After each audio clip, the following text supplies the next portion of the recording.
All right, thank you all so much for being here today. I am excited and happy to stand here today as we introduce this 10 bill package, which will bring more funding stability for schools and strengthen Michigan's commitment to our kids. Unfortunately, we've all seen during this year's budget process that it has become abundantly clear that Republicans cannot be trusted to secure funding for critical investments in our kids and schools. And so we are stepping in to help codify this funding so that it can be guaranteed for future generations. We are providing solutions to make sure that these funds are secured. For instance, my bill in the package would make it so that Section 31A funds that are specifically targeted to help at-risk students, those who are facing economic hardship, struggling academically, or experiencing challenges at home that affect their ability to learn, have those dollars to support them. Those dollars provide tutoring, counseling, literacy intervention, and other vital services that can make the difference between a child falling behind or finding success in school. Deliberate budget delays from House Republicans leave us on the brink of a government shutdown and neglected funding for at-risk students in their budget agenda. Instead of taking action to make it right, Speaker Hall and U.S. Secretary of Education Linda McMahon recently visited Renaissance High School, right in my district, for a photo op on Monday. It's clear that Republicans would rather use kids and schools as backdrops than actually invest in their future. Every child in Michigan deserves a chance to succeed, and this package helps us deliver on that promise.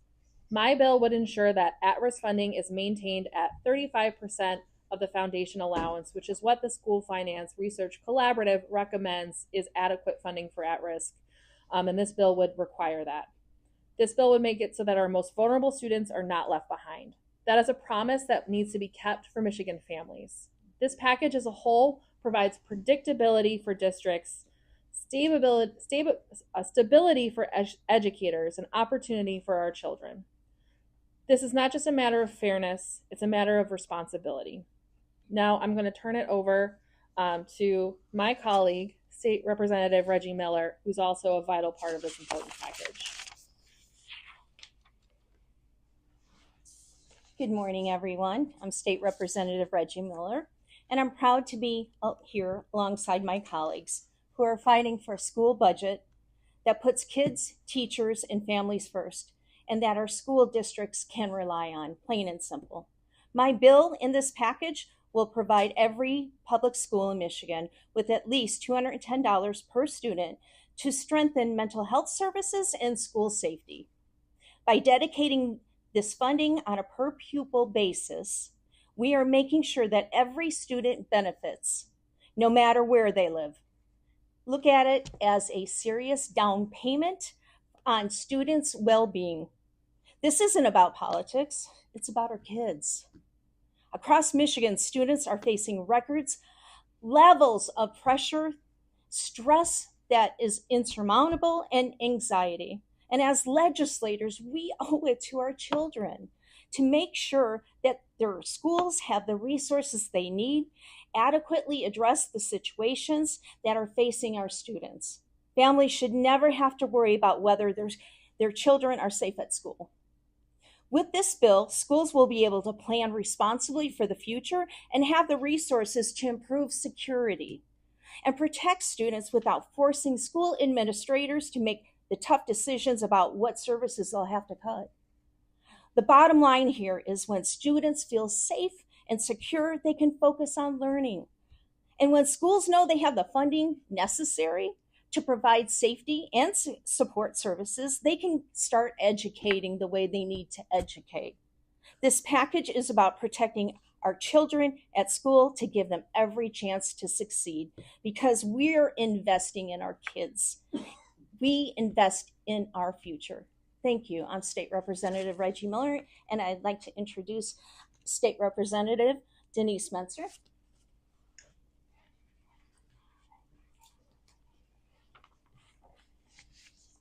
Good morning. I am here today to stand up for our kids, their parents, and our schools. Last term, we were able to secure funding for universal school meals, saving families hundreds of dollars annually. The universal school program has overwhelming support from families, teachers, and school districts across the state and remains a critical lifeline, especially for vulnerable students and their families. One of the schools in my district, 90% of the kids live at or below the poverty level. This food program is critical for them. We know that kids learn at their best when they have full stomachs. Kids don't learn when they're hungry. This is not only good for their academic success, it is absolutely just the right thing to do.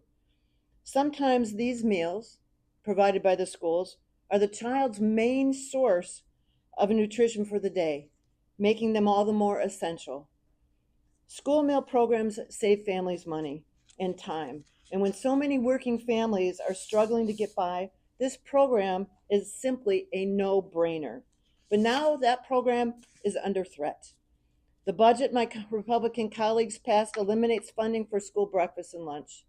To make things worse, because of budget delays, districts across the state are having to cut their meal program entirely.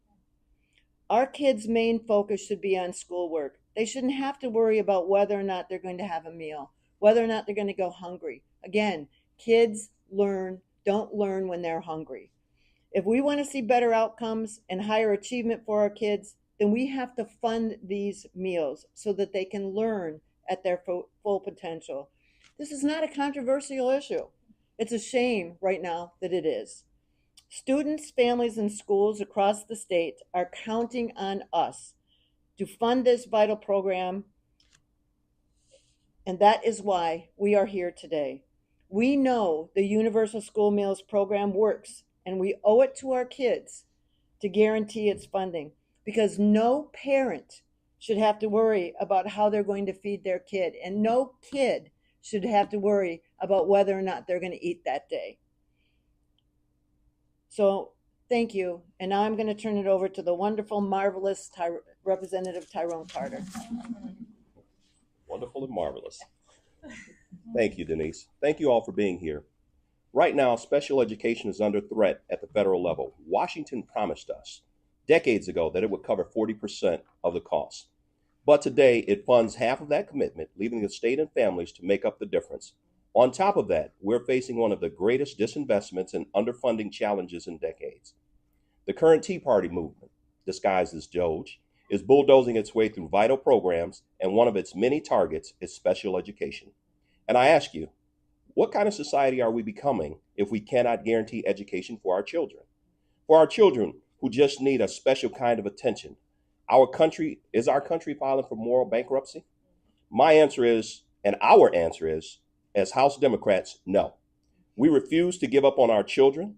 We say no to these cruel cuts, and we say protect every child's right to learn so that they can graduate and have meaningful, dignified jobs so they can live independent lives. Special education supports families who want nothing more than a fair shot for their kids, and it strengthens our communities because when every child succeeds, we are all better because of it. We used to be a country and a state where moral responsibility mattered. It must matter again. That's why we stand firm in protecting special education and ensuring every child has a shot in this wonderful adventure called life. And I think of two things when I think of our children. I think about that Bible quote that says, how you train up a child. You have to have those resources to train that child up, and we're not doing that. The other one is, how society treats its children is how its children will treat society. And understand that our children are watching.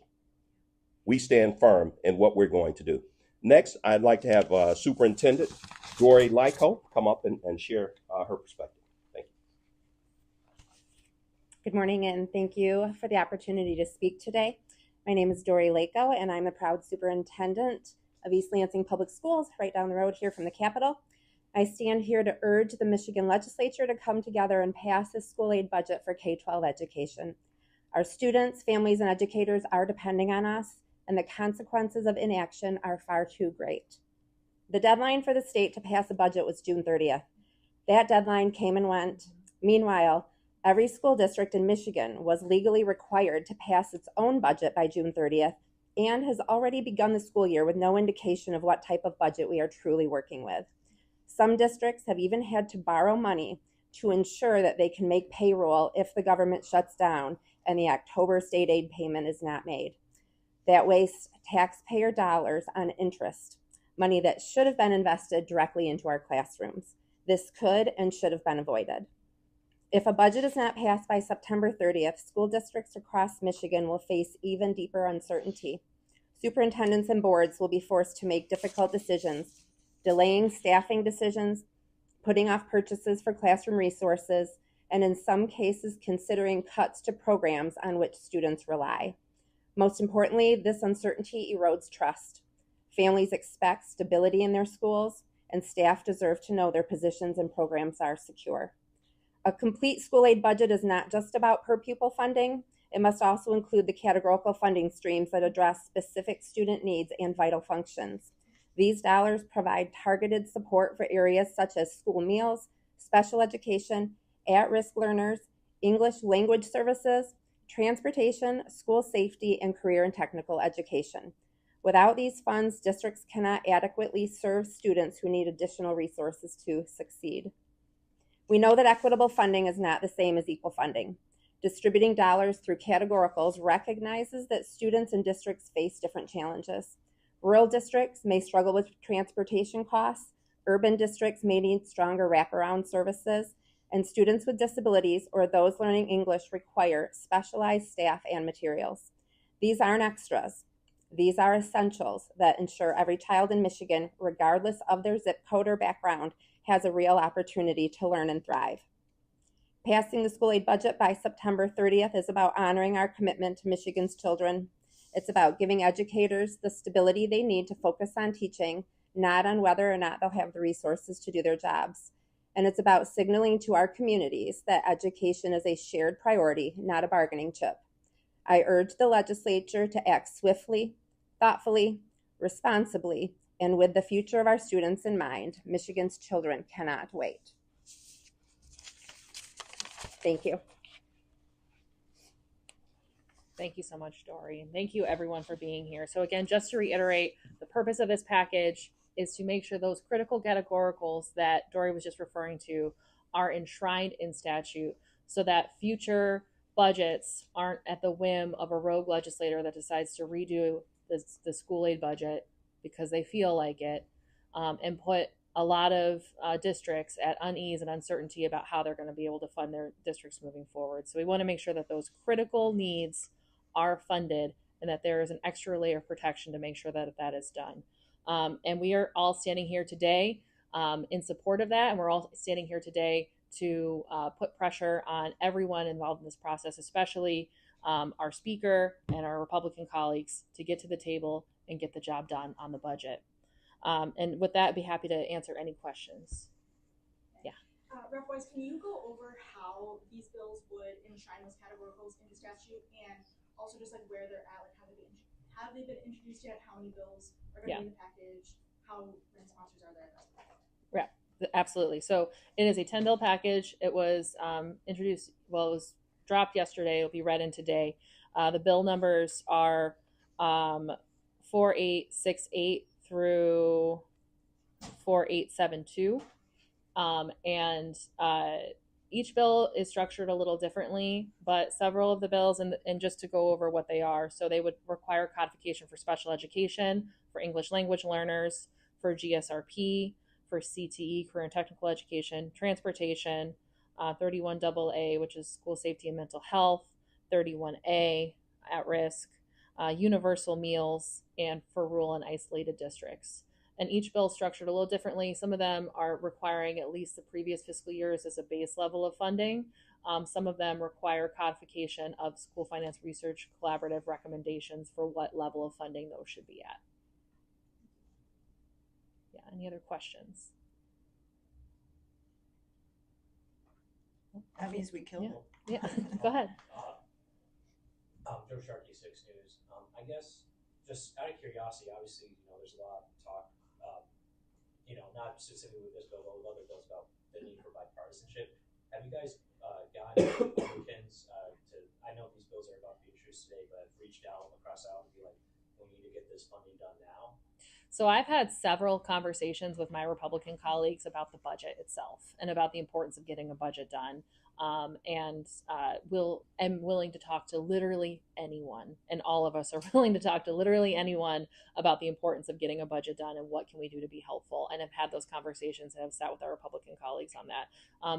These bills were sent out to everyone for co-sponsorship. We only received Democratic sponsorship on this bill package. Again, this bill package is a little different from the budget itself because these bills are codifying these things into law. And so these bills would require that all the things that I listed are funded every year. And the only way the legislature would be able to change that is if they change the law. They would be required by law to fund these things. So it's a little different than the current process, but that's really why we're doing this, is because it's become abundantly clear that we need this extra layer of protection so that districts know how to budget, that they know what they can depend on moving forward, and that the legislature, there's an extra layer of responsibility to making sure that they're meeting this minimal level of commitment to our schools. Thank you. Thanks. All right, any other questions?